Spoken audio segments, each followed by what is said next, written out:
Well, good morning, everybody. Thanks for being here today. I'm Mike Cooper with Planning and Building Services, and joining me is Ron Bell, our Chief Building Services Official. About 2 weeks ago, we made a significant announcement that for the fourth consecutive year, we set a new record for building permit valuations. And we thought that that was a significant milestone, which it was.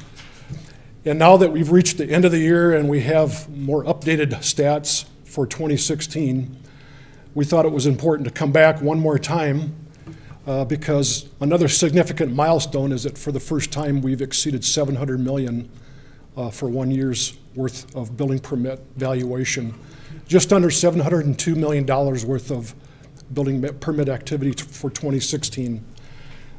So as we look back the last 4 or 5 years, we've reached those plateaus of 500 million, 600 million, and now 700 million, which we think is pretty significant for a community of our size. When we compare Sioux Falls to other peer communities around the region, the Midwest, our development activity is pretty significant based on our population and city limit size.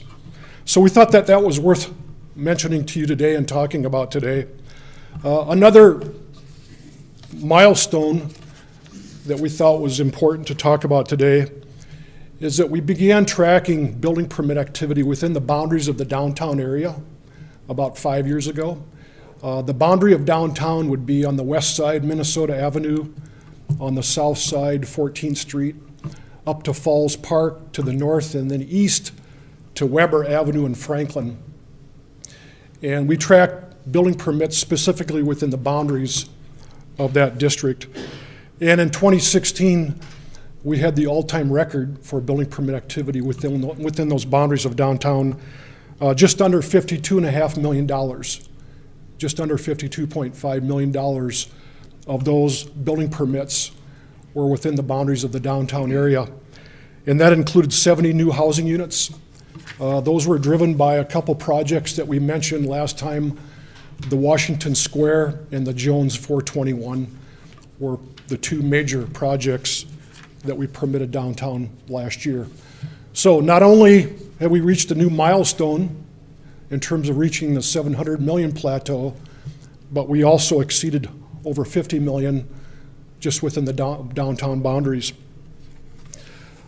So that was last year, and now are we looking forward to 2017? And we wanted to bring Ron up here to give you an idea already of what we have plans on file. We can talk today about projects that have been submitted to us for review, for permitting. Right now it's close to about 100 million, but I'll let Ron kind of walk through with you some of the projects that we already have on our radar for 2017. Good morning, Ron Bell.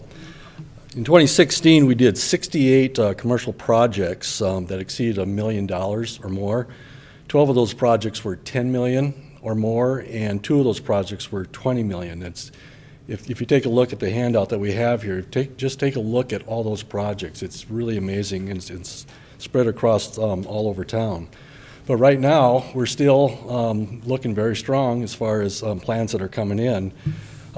Within the first week of January, currently on our plan racks, we have 11 projects that we're reviewing for permit issuance of $1 million or more.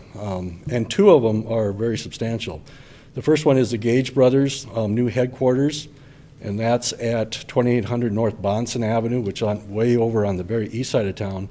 That's a 230,000 square foot precast concrete manufacturing facility.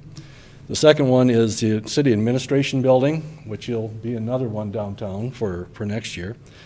That'll be at 231 North Dakota Avenue, and that's looking around $18.6 million of construction valuation.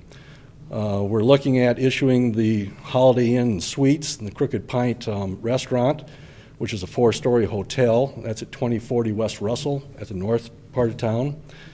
And we're still taking in apartments. We got the Commons Apartments and Community Center, which is a 56-unit and a 57-unit apartment building at 4001 and 413 Mary Jo Place, which is south of 69th Street on the south side of town. In addition, we got the Sanford Foundation Office Building, which is at 2335 East 60th Street North. That's a two-story, 10,000 square foot office building scheduled for $6 million. We've got the George Boom Funeral Home, which is out on East 10th Street. That's a 14,000 square foot facility, two-level, a funeral home and crematory facility. In addition to that, we have Westlake Office Buildings, which is out on Lake Lorraine, another project that just came in with that. That's a 13,000 square foot two-story office building at $1.8 million. We also have the Come and Go, which is a convenience store that's at Grange and 11th Street. That's a 6,000 square foot mercantile convenience store, and that's at $1.6 million. C. Lemmy has submitted an office building for $1.2 million at 41st and Harmadon. And in addition to that, we've issued partial permits at the Washington Square facility, which is across from the pavilion. Basically, we've issued footings, foundations, and shell, but we have yet to even see all the finishes that are going to go into that building, so we have no idea how much valuation is going to be in with that.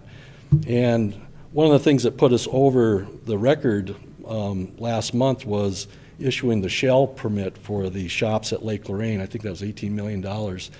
But we're starting to get in finish permits for all the different suites in that, so that'll be another significant. So if you just look at these right here of major projects that we're currently reviewing for permit issuance, that's close to $80 million, but there's a lot of other little projects that are probably, right now, we're looking at $90 million the first week in January, and so it's not slowing up, it's still going very, very strong. Obviously, we can't talk about projects that are anticipated until they really come in for us to officially review. But as we mentioned last time, we know that there's a number of other major development projects out there in the various discussion phases. Another interesting milestone, I think, going back to last year, is when we look at the valuation of our permits and the various activity, whether it's residential or commercial or industrial institutional. Another important aspect of our department is not only issuing those building permits, but doing with follow-up inspections. And last year, between zoning and building services, we did probably around 60,000 different types of inspections. 60,000 inspections, which is over 1,000 per week. So we spend a lot of time reviewing the plans, looking at the code requirements, and then working out in the field to make sure that everybody's in compliance. So